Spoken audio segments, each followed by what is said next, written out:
नमस्कार बच्चों, गणित की कक्षा में एक बार आपका फिर स्वागत है। तो आज हम एक नया अध्याय शुरू कर रहे हैं, आपका 16वीं प्रश्नावली घन और घनाभ वाली। तो ये पहली बात तो ये है कि आप लोगों के लिए बहुत नई नहीं है। हम 8वीं क्लास में भी इसके बारे में, इसके क्षेत्रफल, आयतन सब के बारे में पढ़ चुके हैं और 9th क्लास में भी हैं और अब यहाँ भी आपके पास है। तो आप इसको बहुत ऐसे सीखने की दृष्टि से लें, बहुत आसानी से सीखी जा सकती है इसको। तो अपने शुरू करते हैं इसको। तो अपने देखते हैं कि ये जो घनाभ है तो ये इस प्रकार की आकृति है। देखो, जो आपने इस प्रकार के डिब्बे या जो आपने देखे हैं चीज़ें जिनके प्रत्येक फलक जो है वो एक आयत होता है, तो आप यहाँ देख सकते हैं कि इसका एक प्रत्येक पृष्ठ आयत होता है। तो इस प्रकार से घनाभ के जो कुल 6 पृष्ठ हो जाते हैं बच्चों। देखो, ये 4 दीवारें हो जाती है, एक जो है वो ये फर्श हो जाता है और एक इसका छत वाला भाग, ऊपर वाला भाग हो जाता है। तो यहाँ जो आप देख रहे हैं ये इसकी लंबाई है, तो आप इसको L से व्यक्त करेंगे। यहाँ पर ये जो लंबाई है इसको L से व्यक्त करेंगे। ये वाली इसकी क्या हो गई, लंबाई हो गई। ये इसकी चौड़ाई होगी जिसको हम B से व्यक्त करते हैं, ठीक है। और ये वाली जो इसकी ऊंचाई हो गई, ठीक है। ये वाली यहाँ से यहाँ तक इसकी ऊंचाई हो जाती है। और इसी प्रकार से जो घन होता है उसका प्रत्येक पृष्ठ एक वर्ग होता है, यानी इसकी लंबाई, चौड़ाई, ऊंचाई समान होती है। तो इसके लिए सभी चीज़ें क्या होती है, L ही होती है। तो ये L L L यानी इसकी भुजा जो है वो अपने इसको L से व्यक्त कर सकते हैं। तो ये तीनों समान होती है तो ये घन बन जाता है। बाकी इसके भी पृष्ठ 6 होते हैं। तो आप देख सकते हैं कि घनाभ और घन दोनों में क्या होते हैं, पृष्ठ जो है वो कुल पृष्ठों की संख्या यानी फलक जो है वो कितने होते हैं, पृष्ठ कहो या आप इनको फलक कहो, ठीक है। तो वो कितने होते हैं, 6 होते हैं। आप दोनों में 6 होते हैं इनमें। और इसके अलावा इसमें जो है वो किनारे जो हैं दोनों में कितने होते हैं बच्चों। तो किनारे आप देखेंगे कि ये जो किनारे होते हैं ये वाले, तो आप देखेंगे कि 4 किनारे नीचे हैं, 4 ऊपर है और 4 ये खड़े हैं। तो किनारे हो जाते हैं 12। और इसके शीर्ष जो हैं वो क्या होते हैं, शीर्षों की संख्या दोनों में कितनी कितनी होती है, 8 8 होती है। तो ये भी आप याद रखें। और आयत होता है, घनाभ का प्रत्येक पृष्ठ क्या होता है, तो आप ये याद रखें कि घनाभ जो होता है, घनाभ का प्रत्येक फलक क्या होता है, एक आयत होता है। और जो घन होता है इसका प्रत्येक फलक क्या होता है, इसका फलक जो है वो वर्ग होता है, ठीक है। प्रत्येक पृष्ठ इसका एक वर्ग होता है। तो ये भी प्रश्न में ऐसी चीज़ें आती है तो आप उनको ध्यान रखें हमेशा। तो यहाँ पर ये कुछ घनाभ और घन के सूत्र हैं जो आपको इस प्रश्नावली में काम आएंगे। तो यहाँ संपूर्ण पृष्ठीय क्षेत्रफल जो घनाभ का होता है बच्चों वो 2 × L × D + B × H + H × L होता है। और घन का होता है 6 × भुजा स्क्वायर। और ये इसका आयतन है, लंबाई गुणा चौड़ाई गुणा ऊंचाई। और इसका होता है भुजा की घात 3। और चारों दीवारों का जो क्षेत्रफल होता है तो वो इसमें होता है 2 × H यानी ऊंचाई इंटू लंबाई प्लस चौड़ाई। और इसका होता है 4 × L²। और यहाँ पर छत या फर्श का एक क्षेत्रफल, इसमें होता है लंबाई गुणा चौड़ाई और इसमें होता है भुजा स्क्वायर। तो विकर्ण की लंबाई की बात करें तो विकर्ण की लंबाई जो है वो घनाभ में ये होती है L² + B² + H² का स्क्वायर रूट और वर्गमूल होता है इसका। और यहाँ पर होता है भुजा √3। अब इसमें कुछ प्रश्नों में आप बच्चों आपको इकाई चेंज करना वो भी आएगा, तो आप ध्यान रखें कि यदि आपको सेंटीमीटर में इकाई दे रखी है, ठीक है, यानी आपको यदि मीटर में बदलना है, ठीक है, तो आपको जितने भी सेंटीमीटर दे रखे हैं उसमें आप क्या करें, 100 का भाग लगा दें, ठीक है। यानी आप 2 के बाद दशमलव लगा दो या 100 का भाग दे दो तो वो सेंटीमीटर जो है वो मीटर में बदल जाएगा। और इसी प्रकार से यदि आपको सेंटीमीटर में बदलना है, जो मीटर की इकाई दे रखी है उसको आप क्या करेंगे, 100 से गुणा कर देंगे तो वो चीज़ किसी में बदल जाती है, सेंटीमीटर में बदल जाती है, ठीक है। यानी जो मीटर की इकाई है उसमें आप क्या करें, 100 का गुणा कर दें तो वो सेंटीमीटर में बदल जाएगी, ठीक है। तो इस प्रकार से आप देख सकते हैं कि जैसे मान लीजिए आपके पास सेंटीमीटर दे रखे हैं, मान लीजिए ये 76 सेंटीमीटर दे रखे, तो आप क्या करेंगे, 76 सेंटीमीटर को आप क्या करेंगे, यहाँ पर जो है वो 76 में 100 का भाग दे देंगे। या बहुत आसानी से सीख सकते हैं कि जैसे 2 दशमलव लगा दें आप, तो 0.67 ये क्या बन जाएगा, आपका मीटर बन जाएगा। इसी प्रकार मान लीजिए आपको 3 मीटर दे रखा है, तो आप इसमें 100 का गुणा कर देंगे, तो 3 गुणा 100 कर देंगे तो ये कितना हो जाएगा, 300 सेंटीमीटर हो जाएगा। तो ये चीज़ें भी बार बार इसमें आएगी, तो आप अच्छी तरह याद रखें। अब अपने चलते हैं प्रश्नों पर। तो यहाँ पर एक बात और समझ लीजिए बच्चों मुख्य रूप से, तो इसमें जो है वो प्रश्नावली में मुख्य रूप से 3 प्रकार के सवाल आएंगे, ठीक है। यानी आप ये नोट रखें कि 3 प्रकार के सवाल होंगे। तो वो 3 प्रकार के सवाल कौन से हैं मैं आपको बताता हूँ। जैसे नंबर 1, सबसे पहले सीधे सूत्र लगाने वाले, ठीक है। तो सीधे सूत्र लगाने वाले सवाल हम उनको बोलते हैं बच्चों, जैसे आपको किसी भी घनाभ या घन का आयतन, क्षेत्रफल जो भी निकालना है और उसकी भुजाएं वगैरह सब दे रखी है, तो इस प्रकार के सवालों में क्या करते हैं, हम सिर्फ लंबाई, चौड़ाई, ऊंचाई के मान भर करके और सीधी गणना करके और उत्तर निकालने होते हैं। तो ये होते हैं सीधे सूत्र लगाने वाले सवाल, ठीक है। नंबर 2 पर सवाल होते हैं, जब भी आपको कोई क्षेत्रफल,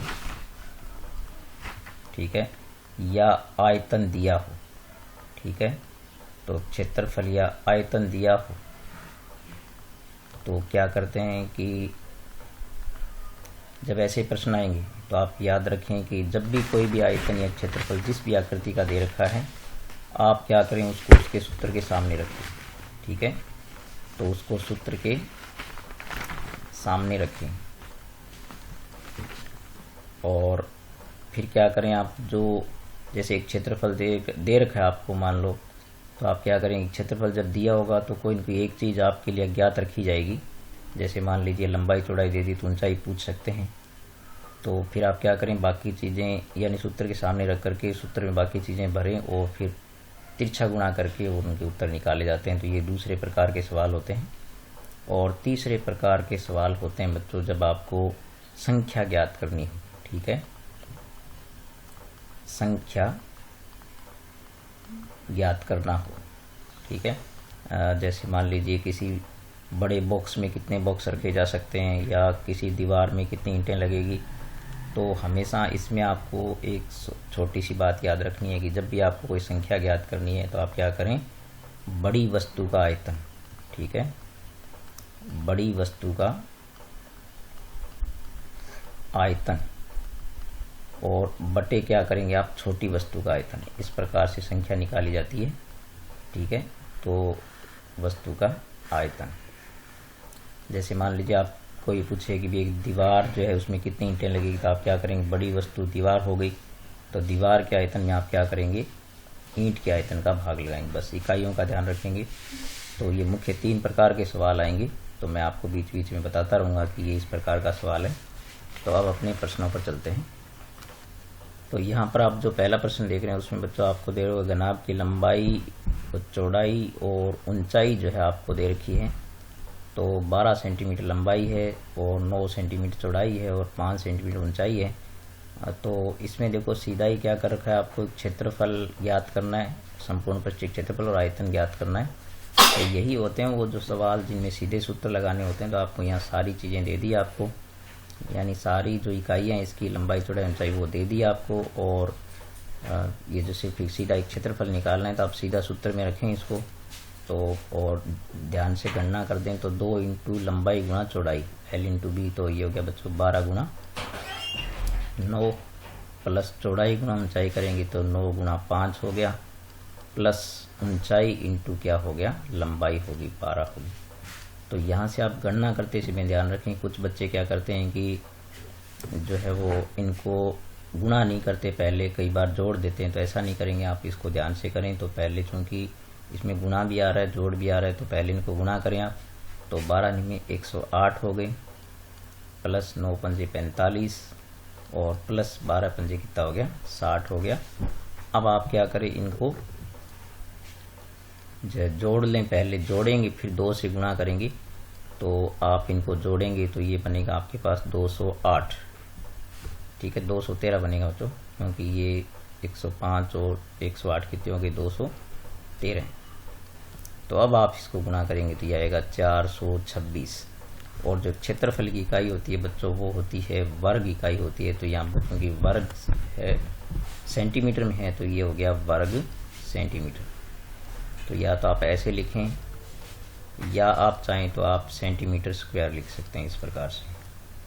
तो ये इसका पहला प्रश्न था। इसमें अभी हमें ज्ञात करना है आयतन। तो आपको पता है कि घनाभ का जो आयतन होता है उसका सूत्र होता है लंबाई गुणा चौड़ाई गुणा ऊंचाई। तो ये L गुणा B गुणा H होगा। तो ये जो है वो लंबाई आपके पास कितनी है, 12 गुणा चौड़ाई कितनी है, 9 और ऊंचाई कितनी है, 5 है आपके पास, ठीक है। तो अब आप इनको गुणा कर दें।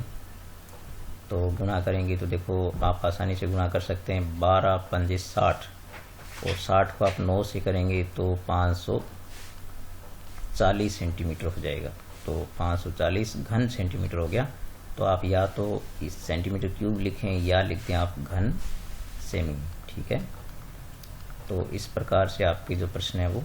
और एक बात और ध्यान रखिए बच्चों, आपके किताब में बहुत ऐसे कम प्रश्न हैं जिनके अंदर गणना जो किसी दूसरे पृष्ठ पर ले जाके करनी पड़ती है। तो आप ऐसे थोड़ा सरल करने की तकनीक सीखें। जैसे पहले आप ऐसे गुणा करें, जैसे पहले आप इसको गुणा करेंगे और तो यानी बड़ी संख्या गुणा करना थोड़ा मुश्किल होता है। तो 12 पंजे 60 हो गया, फिर 60 को 9 से करेंगे तो ये आराम से गुणा हो सकते हैं। तो ये था इसका पहला प्रश्न जिसमें हमें सीधा सूत्र लगाना था। अब आपके पास जो दूसरा प्रश्न है, तो दूसरे प्रश्न में देखो आपको क्या कहे कि 3 घनों की भुजाएं आपको दे रखी है और आपको क्या इससे पिघला कर एक नया घन बनाना है, बड़ा घन बनाना है। तो पहले तो आप ये समझें कि जैसे 3 घन है तो इनको पिघला करके आप क्या करेंगे, नया घन बनाएंगे। तो जैसे ये पहला घन है, फिर प्लस दूसरा घन है, प्लस तीसरा घन है, तो इनको पिघला करके आप क्या करेंगे, एक बड़ा घन बनाएंगे। तो इस प्रकार से बड़ा घन बन जाएगा। तो ऐसे प्रश्नों में याद रखना है कि जब भी एक चीज़ से दूसरी चीज़ बनाते हैं तो आपका जो आयतन है वो बराबर रहता है, ठीक है। तो यहाँ पर आप इन पहले सभी तीनों के आयतन निकालेंगे और जोड़ देंगे तो वो तीसरे बड़े घन का आयतन आ जाएगा। यानी आप ये कह सकते हैं कि इनके तीनों के आयतनों का योग जो होगा वो बड़े घन का आयतन होगा। तो पहले घन की भुजा कितनी है,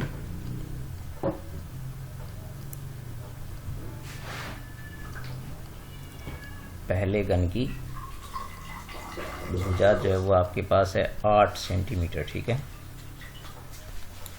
तो इस प्रकार से ये तीनों घनों की भुजाएं दे रखी है आपको। पहले घन की भुजा 8 है, दूसरे की 6 है और तीसरे की 1 सेंटीमीटर। तो इन तीनों घनों को पिघला करके जब हम बड़ा घन बनाएंगे तो उसका आयतन जो है तीनों घनों के आयतनों का योग होगा।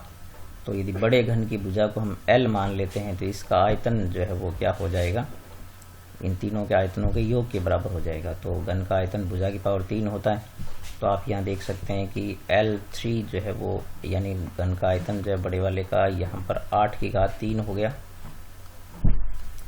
यहाँ पर हो गया 6 की घात 3 और यहाँ पर हो गया आपका 1 की घात 3। तो हम जानते हैं कि जो 8 का घन होता है वो 512 होता है, यानी 8 को आप 3 बार गुणा करेंगे और यहाँ पर ये 216 हो जाएगा और 1 की घन जो है वो 1 ही होती है।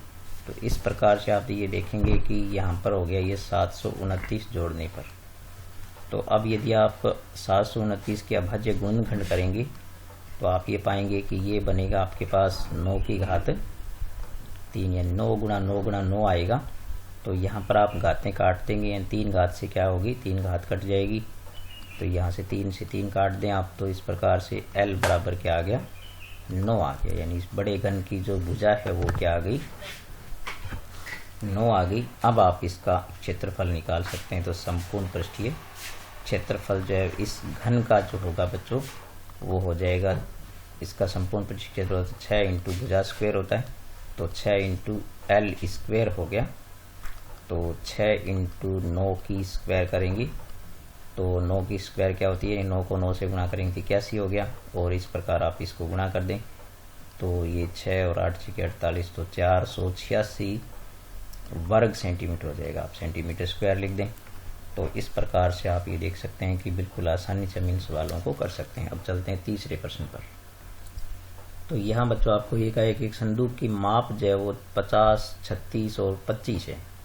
तो ये क्या होती है, इनकी लंबाई चौड़ाई ऊंचाई होती है क्रमशः। ये लंबाई 50 होगी, चौड़ाई 36 होगी और ऊंचाई कितनी होगी, 25 सेंटीमीटर होगी।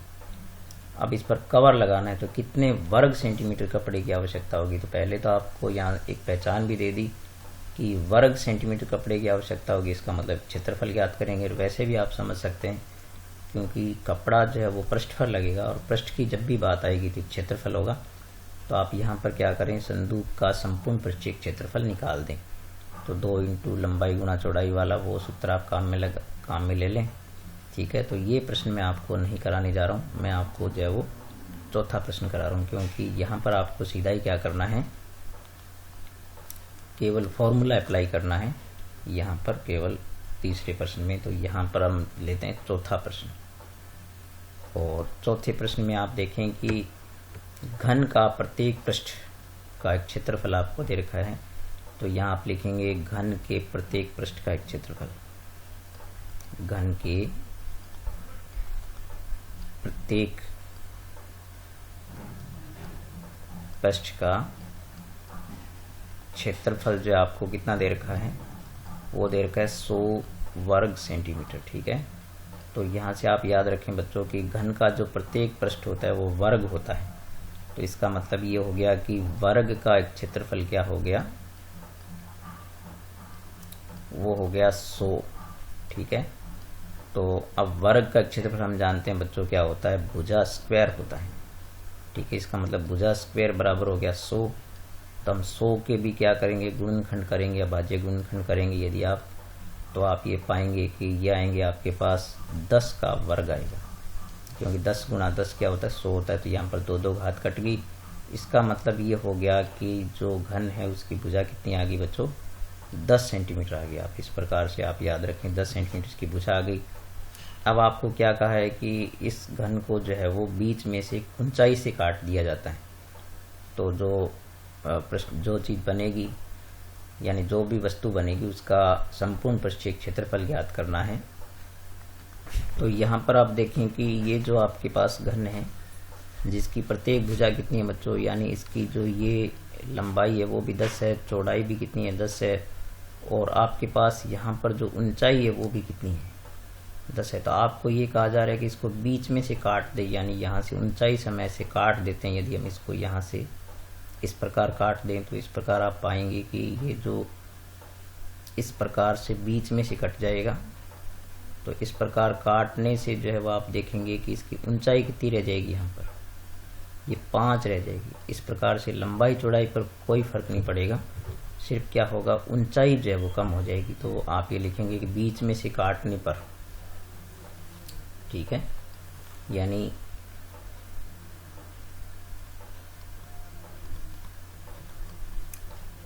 ऊंचाई से बीच में से काटने पर बने घनाभ बन जाएगा वो। ठीक है, क्योंकि उसकी लंबाई चौड़ाई तो समान है लेकिन ऊंचाई समान नहीं रही, तो बने घनाभ की लंबाई जो है वो आपके पास कितनी आएगी बच्चों, वो आएगी 10 सेंटीमीटर। और चौड़ाई जो है वो कितनी होगी, चौड़ाई जो है वो होगी 10 सेंटीमीटर। चौड़ाई लंबाई पर कोई फर्क नहीं पड़ेगा। और ऊंचाई आपके पास यहाँ पर कितनी हो जाएगी, h जो है वो होगी 5 सेंटीमीटर, क्योंकि बीच में से काट दिया आपने। तो बस अब ये घनाभ बन गया। तो घनाभ का संपूर्ण पृष्ठीय क्षेत्रफल का सूत्र लगा दो। ठीक है, घनाभ का संपूर्ण पृष्ठीय क्षेत्रफल। तो घनाभ का संपूर्ण पृष्ठीय क्षेत्रफल आप जानते हो 2 इंटू क्या होता है, L into B plus B into H plus H into L होता है। ये आप सूत्र अच्छी तरह याद कर लीजिए। तो यहाँ आप लिखेंगे 2 इंटू एल कितना आपका 10 गुना, और चौड़ाई भी 10 है, प्लस चौड़ाई इंटू ऊंचाई 5 हो गई, प्लस ऊंचाई इंटू क्या होगी, लंबाई होगी। अब पहले आप इनको गुणा कर दें तो गुणा करेंगे तो ये आ गया आपका 100 प्लस 50 प्लस 50। अब आप इनको पहले जोड़ें और फिर 2 से गुणा करें तो 2 गुणा ये कितना आ गया 200, और अब ये हो गया आपका 400 वर्ग सेंटीमीटर। और अब इसमें आयतन पूछें तो वो लंबाई गुणा चौड़ाई गुणा ऊंचाई लगा सकते हैं। तो इस प्रकार से आज हमने जो है इसके 4 तक प्रश्न हल किए। मैं बाकी प्रश्न आपको कल के वीडियो में हल कराऊंगा। तो शुरू से जो अपनी बातें पढ़ी है उनको ध्यान से देखें बच्चों, और अपने दोस्तों को भी कहें कि ये चीज़ें बहुत आसानी सीखी जा सकती है। मेरे वीडियो लगातार देखें। और मुझे जो इस बात का थोड़ा खेद है कि आप कमेंट बहुत कम करते हैं और वीडियो के वॉच भी कम आ रहे हैं पिछले दिनों से। तो मेरी आपसे विनती है कि आप इस चीज़ का फ़ायदा उठाएं। ठीक है बच्चों, मुझे उम्मीद है कि आप ज़रूर जो है वो वीडियो देखेंगे और फ़ायदा उठाएंगे। तो मिलेंगे अगले वीडियो में, तब तक नमस्कार।